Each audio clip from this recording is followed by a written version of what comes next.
Манастирот Свети Јован Бигорски представува една од нашите најголеми културни историски драгоценности, место кое што со векови представувало и црковно и духовно светилиште и што е исто толку битно, место символ и гордост на нашите национални градителски, творечки способности и вредности. Ова е период во кој што често пати на разни места се говори за македонскиот национален идентитет. Ова е македонскиот национален идентитет. И токму затоа должност на сите нас е да помогнеме, да дадеме придонес во обновувањето и санирањето на штетите од пожарот. Овој пат тоа ние го направивме како политичка партија, се надевам дека тој пример ќе го следат и останатите. Веднаш после посетата на манастирот одам и во село Скудриње, каде што ќе ја посетам и џамијата во тоа село. И тоа не е случајно. Значи, сакам на овој начин да ја изразам нашата загриженост од она што ни се случува во последно време. Нешто што не било својствено на Македонија никогаш, дури и во 2001-та, сега гледаме дека се појавува, тоа се разни меѓурелигиски, меѓуверски тензии, недоразбирања, конфронтации. Повеќе причини има за тоа. Една од оние кои што најчесто се споменуваат во јавноста е намерата се гради црква и џамија на Скопскиот поштар. Ја користам оваа прилика и сакам да упатам и еден повик, еден апел до македонската влада, до синодот на Македонската православна црква и до раководството на Исламската верска заедница. Или уште по-лично, по-директно, по-персонално до премиерот Груевски, до архиепископот Стефан и поглаварот Реджепи.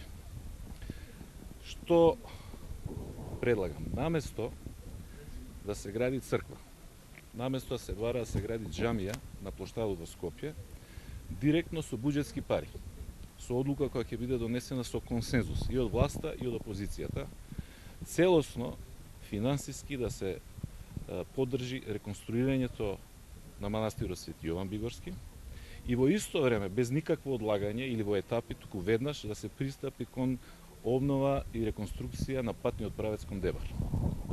На тој начин, црквата ќе врати едно свое црковно светилиште, државата ќе поврати еден значаен, можеби на најзначајните културно-историски споменици, а целиот овој крај, ова население ќе добијат нов пат, кој што ќе може да го користат, а тука живеат и македонци, и албанци, и турци, и православни христијани и муслимани.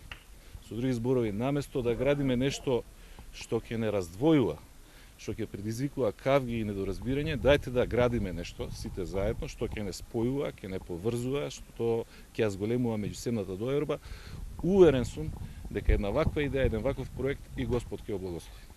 Повелете. Кратко прашање во врска со изјавата на Али Ахмети дека иако излезе од владата нема ќе биде значи штетно за државата. Тоа е сосема на линија на нешто што јас го тврдам во долг временски период. Ова е време во кое што сите сили и во власта и во опозицијата треба да се фокусираат како да се деблокира процесот на евроатланско интегрирање на нашата земја. Од страна на Европската унија ни се даде рок до јуни, значи во периодот на шпанското председателство, никој не може да гарантира дека ќе добиеме повторно нова шанса. Исто така тоа го очекуваат и партнерите во НАТО алијансата. Со еден збор, ако е тоа најважната работа за Македонија и за еднината на секој наш граѓанин, дајте сите да се посветиме да го решиме тоа прашање. Ова не е период за избори, ова е период за решавање на тој голем проблем.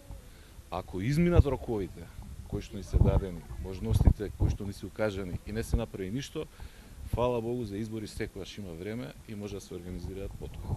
Ќе почне ли утре, како што е најавено, експертскиот тим со работа и кога ви очекувате дека ќе излезат со некој решение? Од наша страна ние сме целосно подготвени, значи луѓето кои што ќе учествуваат во таа работна група се познати.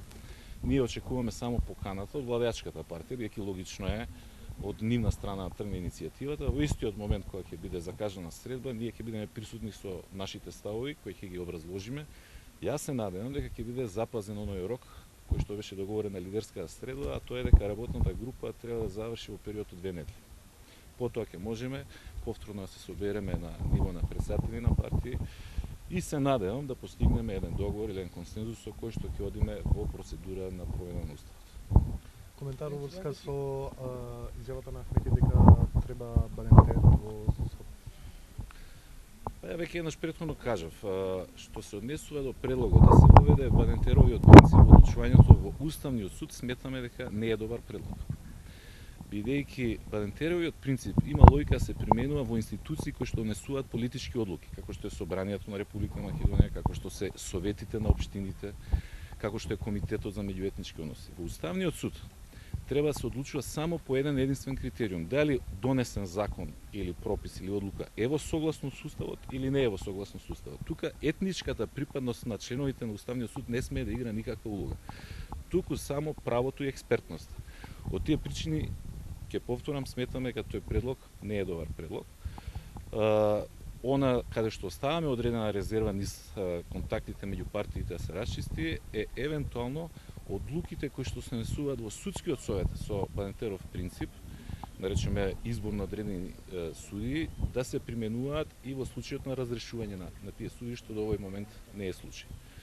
Меѓутоа, да проработи работната група, да ги видиме аргументите од сите страни, се надевам дека со добра политичка волја од сите вклучени политички субјекти, на крајот може да се дојде до едно решение што ќе поддржиме сите.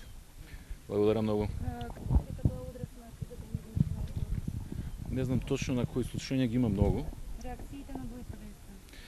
За реакциите на ДУИ веќе кажав пред малце. Јас сметам дека во подолг временски период владината коалиција не функционира како коалиција на политички партии, туку како две влади во една влада.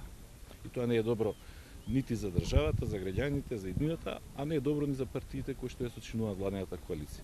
Меѓутоа, кога прашавте за одредени реакции во собранието, помислив да ме прашувате за она што ни се случува во последните десетина дена, а тоа е да важни дописи, писма, текстови, пораки кои што се упатуваат од Брисел до Република Македонија, на најсрамен начин се кријат од законодавната власт, од пратениците, се кријат од македонската јавност, обидувајќи се да се манипулира јавноста и граѓаните во Македонија, што е тоа што всушност Европската унија ни го порачува или препорачува.